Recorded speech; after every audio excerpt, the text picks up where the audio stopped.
Alright, so a cascade amplifier, just as a recap, we'll draw the circuit diagram. Okay, here you had V bias. This is your cascade transistor, which is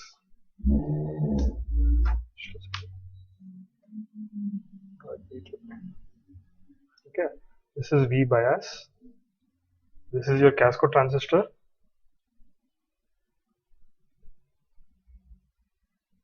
Okay, this is your actual common source amplifier where your B input is given.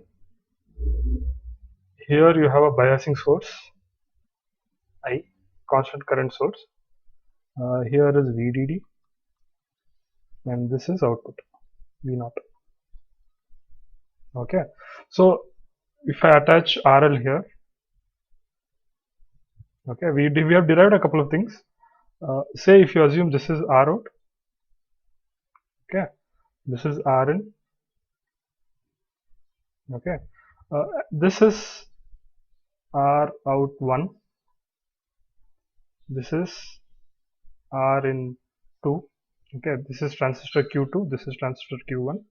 Then I can write R out as, R out as R02 plus AV02 into R01. Okay, this is further simplified as AV02 times R01. Okay, where AV02 is 1 plus GM2 plus GMB2 into R02. Okay, similarly you have Rn, which is infinite. Okay, because Rn is the input impedance seen at the gate side of the common source amplifier Q1. Alright, so Rn will be infinite. And R out 1 here is R01. Remember, R01 is the drain to source resistance of Q1, R02 is the drain to source resistance of Q2. And Rn2, okay, this we derived as 1 by GM2 plus GMB2 plus RL divided by AV02.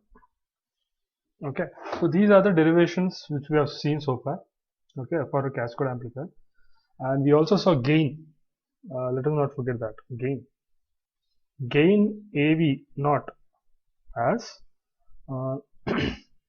minus AV02 into A0 1, where A01 is GM1 into R01. Okay, that is the intrinsic gain of Q1. Okay, this is AV0, open circuit voltage gain, and we also derived the normal gain, wherein we consider RL also. So for that we have drawn this circuit. Okay, we have drawn a dependent source like this. This dependent source I will call it as minus A0 square into Vi square into Vi. How I get this as, this is minus A0 square, assuming Q1 and Q2 are identical. Okay, identical means same GM, same R0. Okay, so then in that case AV02 becomes A02, and A0 you will get minus A02 into A01. A02 and A01 will be same because Q1 and Q2 are identical, so it becomes minus A0 square. So you can say that a cascade amplifier provides square times gain that of a normal common source amplifier. A cascade amplifier provides square, okay, square times that of a common source amplifier. Okay, so here I have written that gain like this, minus A0 square into Vi. Okay, and remember the output resistance, I have written it as AV02 into R01, right, this one. I've written it as this, right? So if you generalize that, this becomes A naught into R naught. Okay, again assuming that all your no MOSFETs are identical. So my output resistance will be A naught into R naught. Okay, this goes to RL. This goes to RL. This is ground. This is RL. This is also ground, and this is V naught. Okay, so this part actually is this part. This part is actually your cascode amplifier. Okay, I've simply replaced that cascode amplifier with one voltage source in series with one resistance, Thevenin's. Okay, so from this I can write V naught as minus A naught square Vi divided by RL plus A naught into R naught. Okay, voltage divider rule into RL. Okay, so from this I can write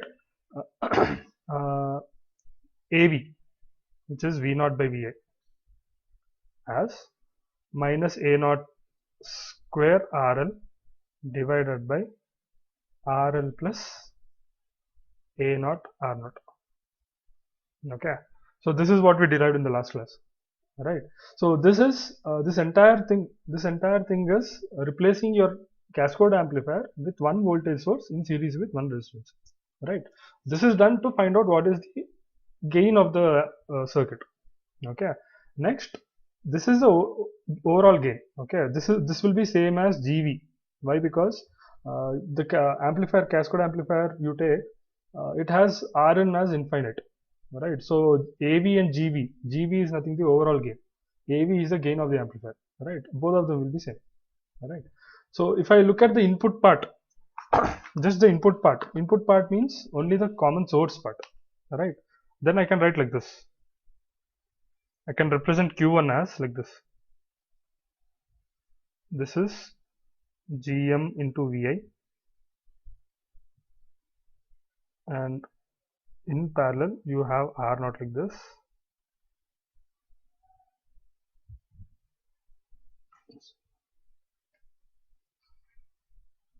You have parallel R naught like this.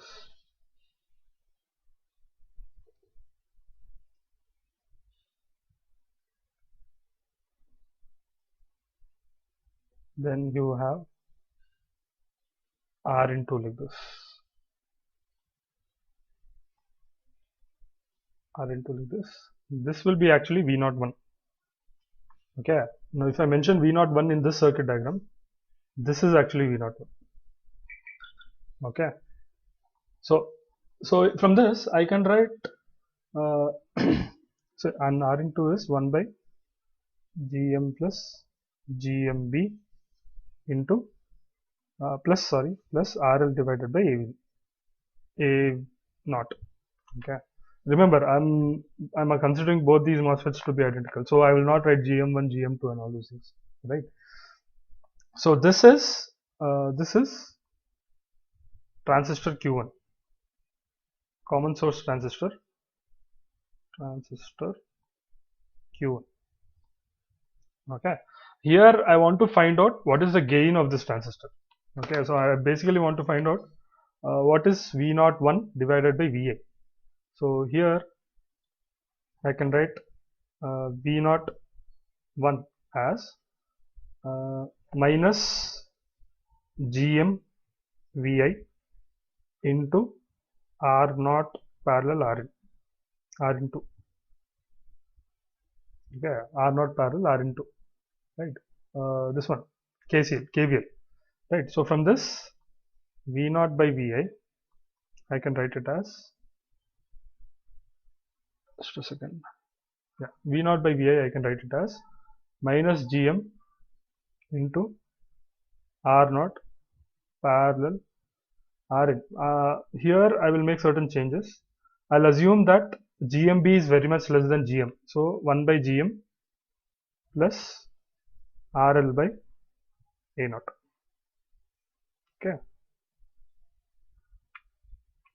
this is what this is. So this here gives you gain of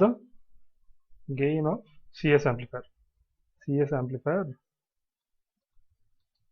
Q1. Okay, right. So in both these cases, if okay, I got AV as minus A naught square into RL divided by RL plus A naught R naught, A naught into RL, A naught into R naught, sorry, A naught into R naught. That is what I got, right? See, yeah. Okay. So if see here, gain is directly proportional to RL. Okay. So if more RL you have, more the gain will be there. Okay. But the problem is, more RL you have something called Miller effect of Q1 coming into picture. So more RL you have, more the Miller effect in Q1. But the idea is to try and reduce the Miller effect. Okay. So you cannot have more RL here. So say in this case, if RL is a very large value and it is equal to A naught times R naught. Okay. Then in that case, this becomes AV becomes, okay, it becomes minus A naught square by 2. Okay. And if you look at this above figure, V naught 1, okay, V naught 1 by VA, V naught 1 by VA. Okay. This was minus GM into R naught parallel 1 by GM plus RL by A naught, correct? And if I substitute the same value, RL is equal to A naught into R naught here. Okay, so I will get I can remove this. I can put A naught into R naught here, right? A naught will get cancelled. So V naught 1 by VI will be minus GM R naught parallel 1 by GM plus R naught. Okay, so the thing here is usually what we assume that GM R naught is greater than 1. Okay, which is as good as saying that R naught is actually greater than 1 by GM. Okay, so in this case, this R naught, this 1 by GM you can actually neglect. Therefore, I can write V naught 1 by VI as minus GM into R naught parallel R naught. Okay, R naught parallel R naught. R naught parallel R naught is R naught by 2. Therefore, V naught 1 by VI here is minus GM into R naught by 2. Okay, minus GM into R naught, GM into R naught is A naught. So this will be actually minus A naught by 2. Okay, so if you look at this, gain of cascode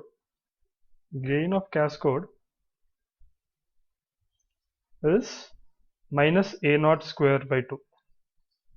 Okay,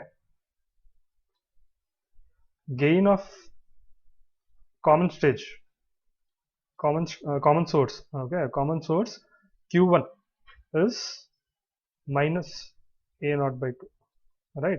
So actually you can say that Q1 actually offers substantial contribution towards the overall gain, that is your overall gain of the cascode, right? Cascode amplifier, right? So properly fine tuning your gain of the common source amplifier is very important. That is why you should not let Miller effect come into picture. That is why what we take is, we generally take the RL value which you see, okay, it is almost close to R naught. Okay, it is close to R naught. It is not A naught times R naught. Okay, right. So this is what we have done in the last class. Okay, this class onwards we'll look at the frequency response. Okay, so for actually understanding the frequency response, you have to draw the entire diagram incorporating all the parasitic capacitances, right? So let me write that: high frequency response, high frequency response of cascode amplifier. Cascode amplifier. Okay, so we'll draw the diagram now. So this is Q2, gate of which is given to ground.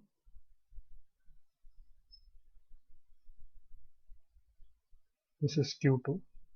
I'll not write it here. Write it here. Okay, Q2.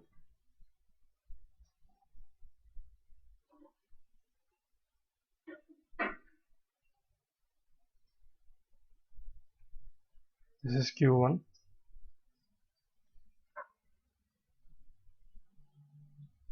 Q1.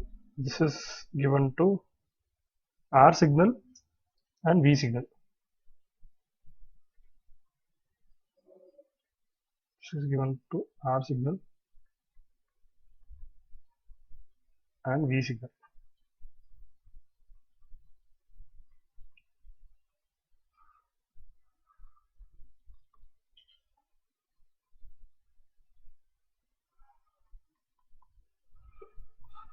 Okay, then this is connected to RL.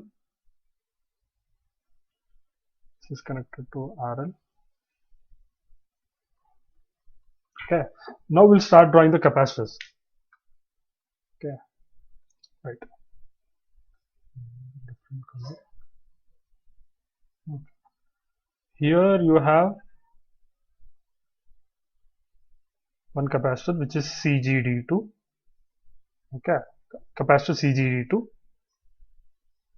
Another capacitor here which is CGS1. Okay, CGS2. Sorry, not one. CGS2. Here you have another capacitor which is CL. Okay, this is RL. Then here you have CGD1. CGD1. Then here you have CGS1. Okay, CGS1. And here you have CDB1.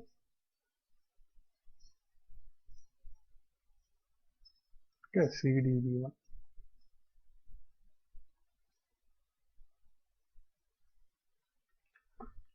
All right.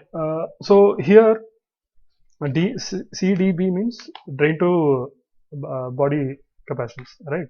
So here this CL, okay, this CL will actually include CDB2 plus input impedance, input capacitance, sorry, input capacitance of the next stage.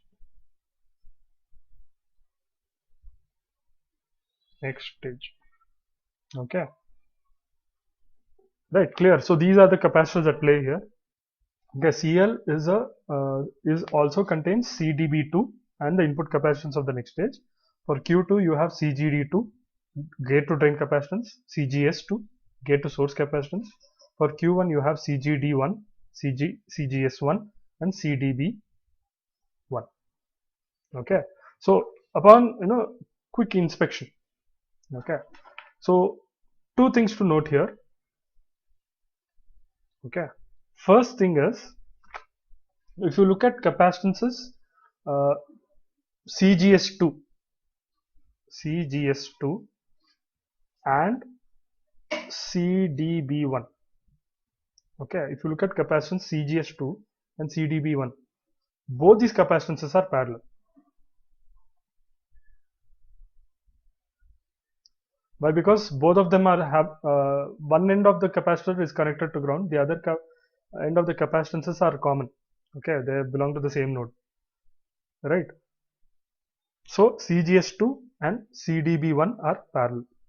Done. So here I will write it as CGS2 plus CDB1. Okay.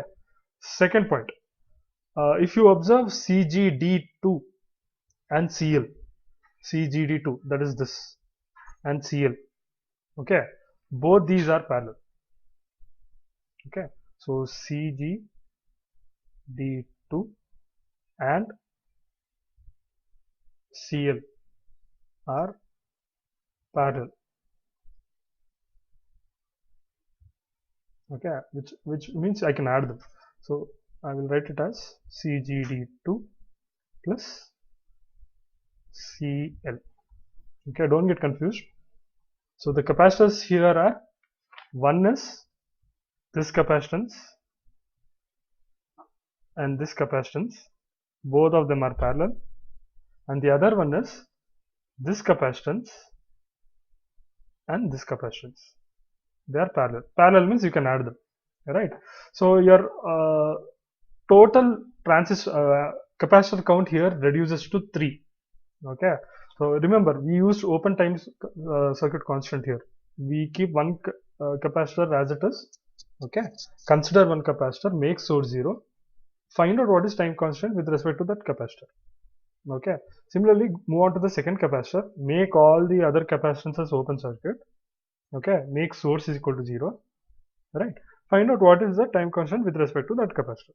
Like that, you do all that, and you finally add all those time constants. From that sum of the total of the time constants, you get tau h. From tau h you get your cutoff frequency, right? So here I have 3 capacitance to be considered. Okay, one is CGD1, that is this capacitor. Second capacitor is CGS1. Okay, this capacitor. Third capacitor is CGS2 plus CDB1. Fourth capacitor is CGD2 plus CL. Okay, right? So this is what we do. Okay, so first I'll write it here clearly. 4 capacitances to be considered. 4 capacitances to be considered for finding total time constant. Total time constant tau h. I'll write it as tau h.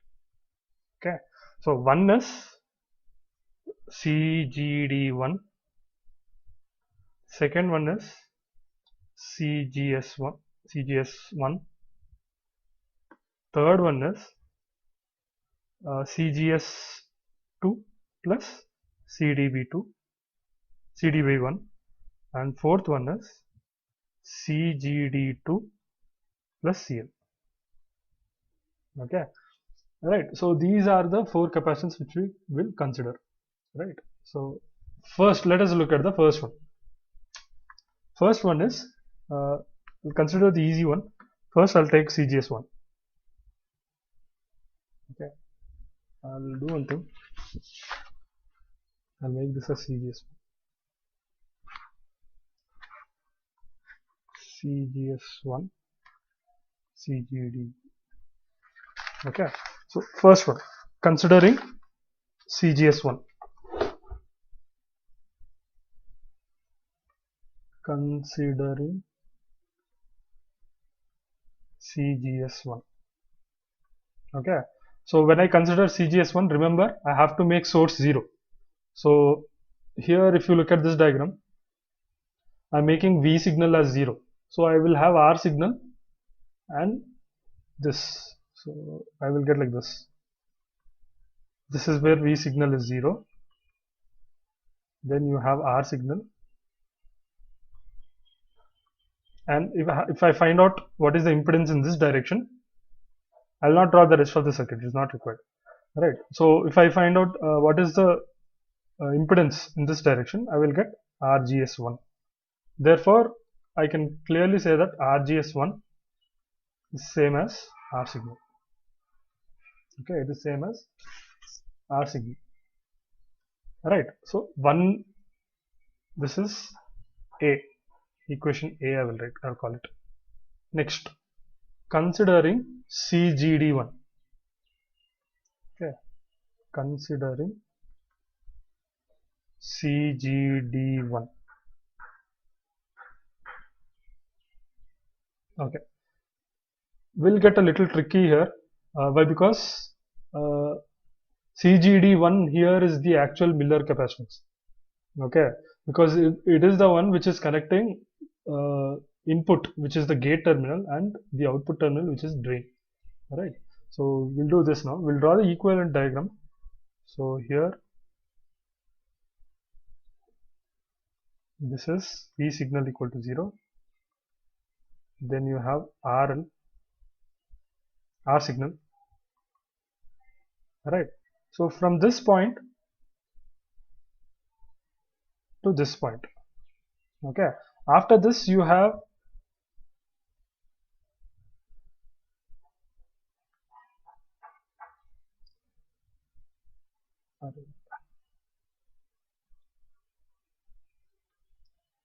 yeah, draw it clearly.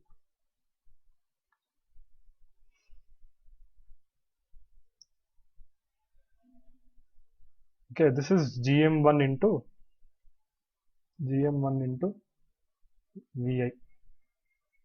I'm drawing the small signal model of Q1. Okay, then here you have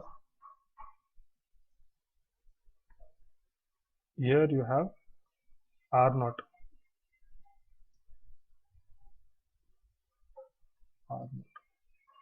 Right.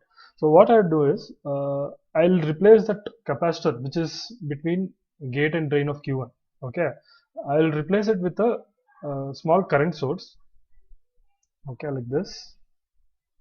Okay, I will call this current source as IX. Okay, and the voltage drop across it as Vx. Okay, so when I do Vx by Ix, so I will get RGD1, which is nothing but Vx by Ix. Remember, this is what we have done in previously also, right? And here, this is not exactly RD1. Okay, I'm sorry, this is not exactly R0. Okay, you have another capacitor here, which is actually R into, not just R0, you'll have R into also. Okay, this is V01. If you look at this, this is V01. Okay, so the total impedance seen at V01 is not just R01, it is actually R01 in parallel with R into. Okay, right. So from this, if you actually apply nodal analysis, node at point A, I'll call this as point A, I'll call this as point B. Okay, nodal analysis at point A. So at point A, I should clearly get VGS1. Okay, at this point, this is VGS1. VGS1 minus 0 divided by R signal is plus Ix equal to 0. Okay, VGS1 minus 0 because it is ground divided by R signal plus Ix is equal to 0. And nodal analysis at point B. Okay, at this point, right? So here I will get Ix is equal to GM1, yeah, small correction, this is not VI, this is actually VGS1. Okay, GM VGS1 plus VGS1, okay, plus Vx divided by, okay, R01 parallel R into. Okay, it's in both the resistances are in parallel, right? So I'll mix them and write like this. Okay, so VGS1 that is this voltage, plus minus, plus Vx, because both of them are in series, divided by R01 plus R01 parallel Rin2 plus GM1 VGS1, that is your current source, right? So from this I get Ix as minus VGS1 as minus Ix into R signal. Okay, this you substitute it in this equation. Okay, substitute. Okay, so you will get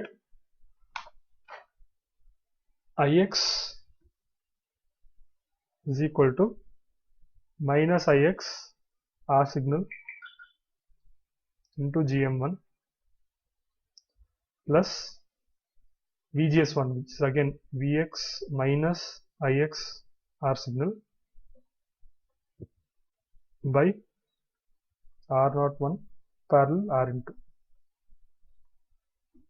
Okay, so from this you get this, I will call it as let it be, it's okay. So from this I will get R01 parallel Rin2 into Ix is equal to minus Ix R signal GM1 plus Vx minus Ix. Okay. Okay, here you get R01 parallel Rin2 plus Vx minus Ix R signal. Okay, so cross multiply, do all those things, you should get Vx by Ix. You should find Vx by Ix, which is RGD1. Okay, so this is this actually gives R01 parallel Rin2 plus R signal plus GM1 R signal into R01 parallel Rin2. Okay, you have to sit and solve this. So from this I can finally write, therefore RGD1 is equal to R01 parallel Rin2, okay, plus R signal I will take common into 1 plus GM1 into R01 parallel Rin2. Okay, so this I will call it as equation B. Okay, here where Rin2 is equal to 1 by GM2 plus GMB2, this you know, GMB2 plus RL divided by AV0, AV02. Again, where AV02 is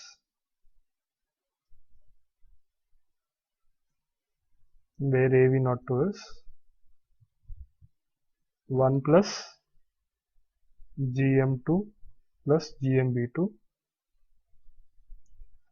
into R0.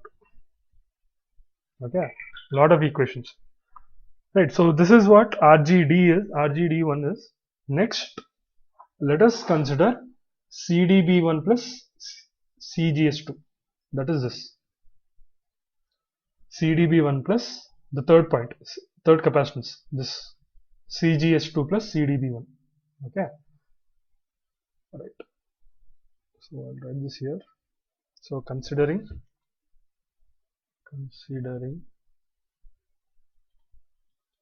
CGS2 plus CDB1. Okay, so in this, if I consider that, it's better if I draw the circuit diagram again, so it will be easy for you to understand. So this is V signal, This is R signal. Okay. See, we are only considering these two capacitors. All the other capacitors are open circuited. So here we had this capacitance, which is connected like this. This is Q. Sorry, this is Q2. This is Q1. And this is RL.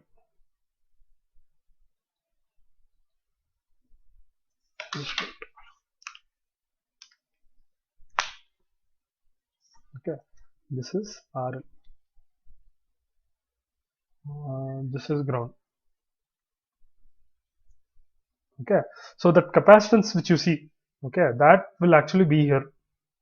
That capacitance which you see will be actually here.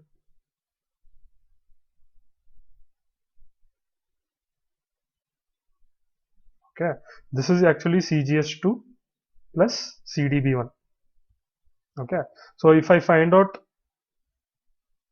okay, impedance in this direction, okay, this I have to make it 0. Okay, this should be 0, right? So if I find out in this direction, that will give me this R. I will call it as R3. I will call it as R3. Okay, just to indicate third point, R3. Okay, so R3 here will give me, if you look in this direction, there is only one impedance which I see in this direction. Okay, that is this this impedance across this. Impedance across that is nothing but R0, R01. Stupid mistake. Okay, this is Q2, this is Q1. Yeah. So if I look in this direction, okay, the impedances which I see, okay, there are two impedances. One is R01 and the other impedance is Rn2. Okay, those are the impedances which we see here. If you look at the previous diagram, see. So this is where we are actually looking R3. In this direction we are looking R3 actually, right?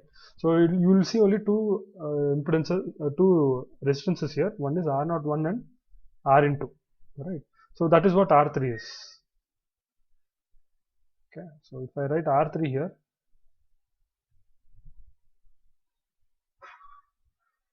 clearly write it. So this is R3. Therefore, R3 is R01 parallel Rn2. Okay, R01 parallel Rn2, where you know Rn2 is, I'll write it again, 1 plus Gm2 plus Gmb2 plus Rl divided by AV0, 2, and AV02 is 1 plus Gm2 plus Gmb2 into R02. Okay, so this is R3, which I will call it as equation C. Okay, right? Any doubts here, you let me know. Don't simply sit quietly. Okay, so 3 of the 4 capacitances I have found out their respective impedances seen across those capacitances, right?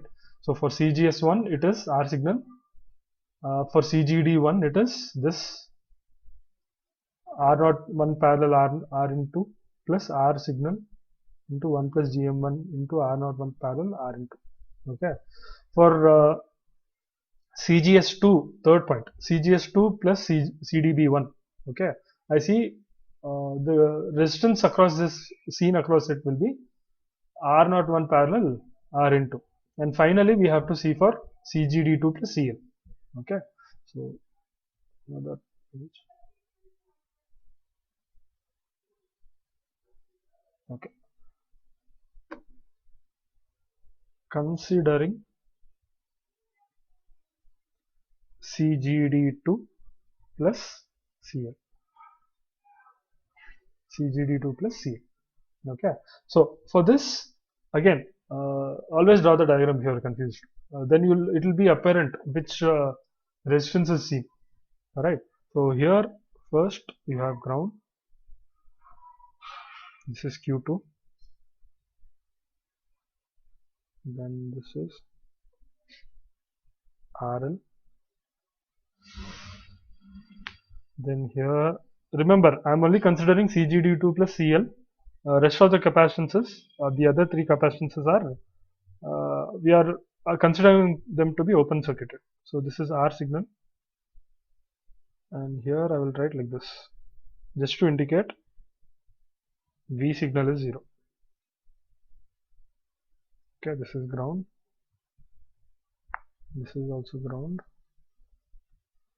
right? So the CL plus CGD22, that will be here in this direction. Those capacitors will be actually like this. Okay, so this is CGD2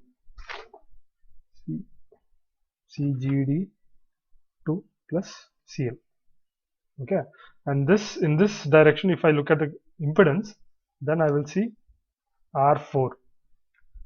Okay, remember R3 is in the case of CGS2 and CDB1. Okay, R4 is in the is for CGD2 plus CL. Right. So from this R4, if you look in this direction, okay, I can write R4 as RL in parallel with whatever impedance is like this. Okay, this impedance which we have seen earlier, it was R out, right? Okay, we wrote this one as R in, that one as R out, right? So R4 is RL parallel R out, where R out is R02 plus AV02 into R02. Okay, and AV02, this you already know, AV02 is 1 plus GM2 plus GMB2 into R02. Okay, so 4 resistances I have with respect to those 4 capacitances, right? So I can write this, I will call it as equation B. So from equation A, okay, so equation A, okay, I know RGS1 as R signal. So from this I can write tau GS1 as RGS1 into CGS1, which is CGS1 into R signal. Okay, this is equation A. Then you have equation B.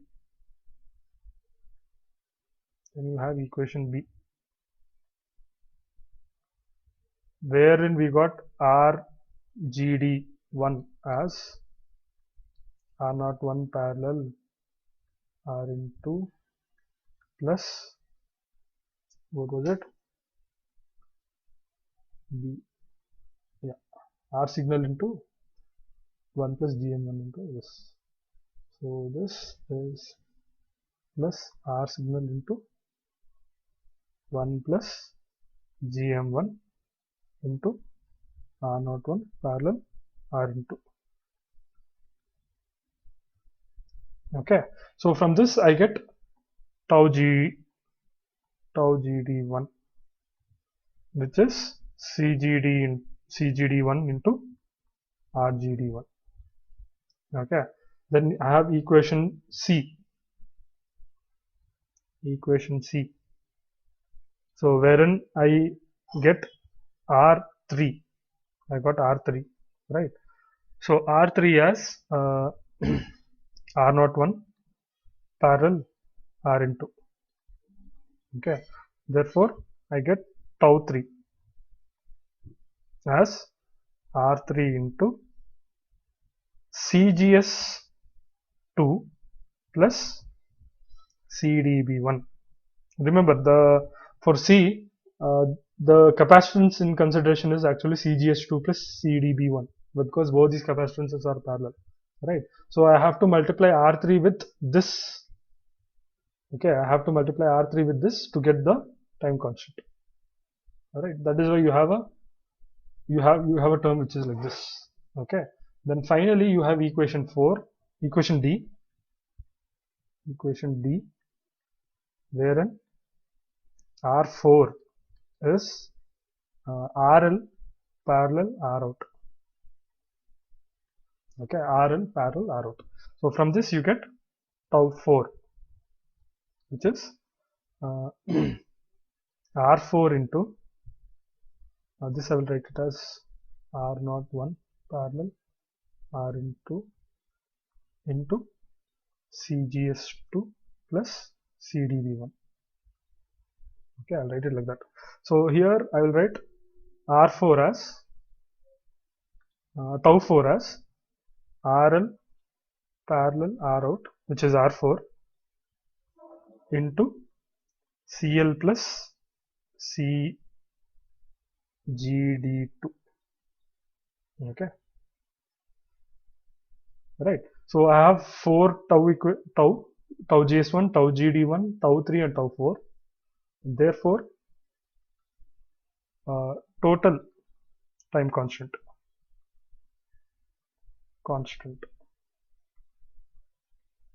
tau h is equal to tau GS1 plus tau GD1 plus tau 3 plus tau 4. Okay, you get a very huge equation actually. Alright, so from this cutoff frequency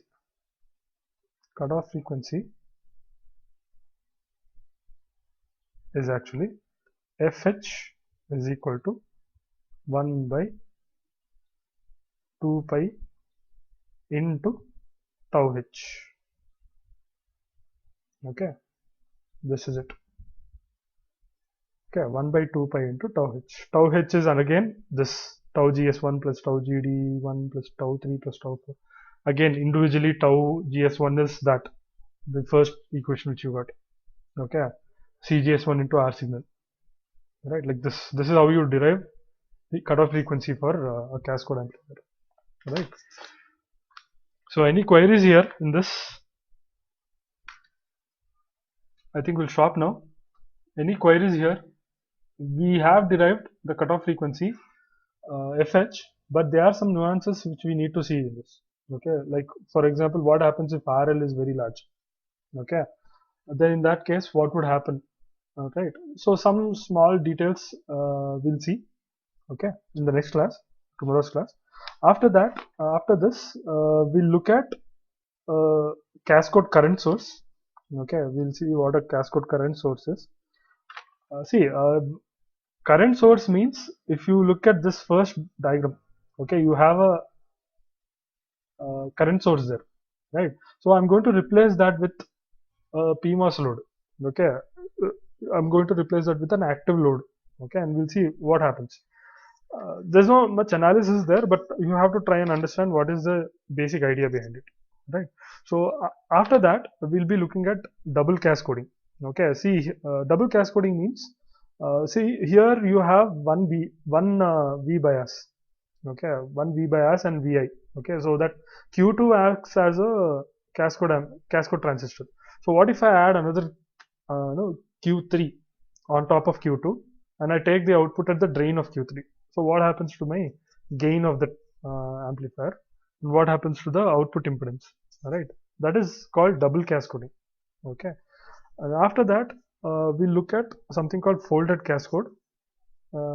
Same thing, but instead of stacking one transistor on top of the other, we'll be doing it parallelly. Okay, this is just another way to reduce.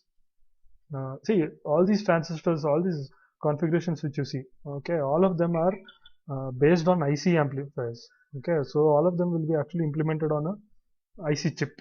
So area, the voltage given will be very less. So you can't stack transistors on top of one another, right?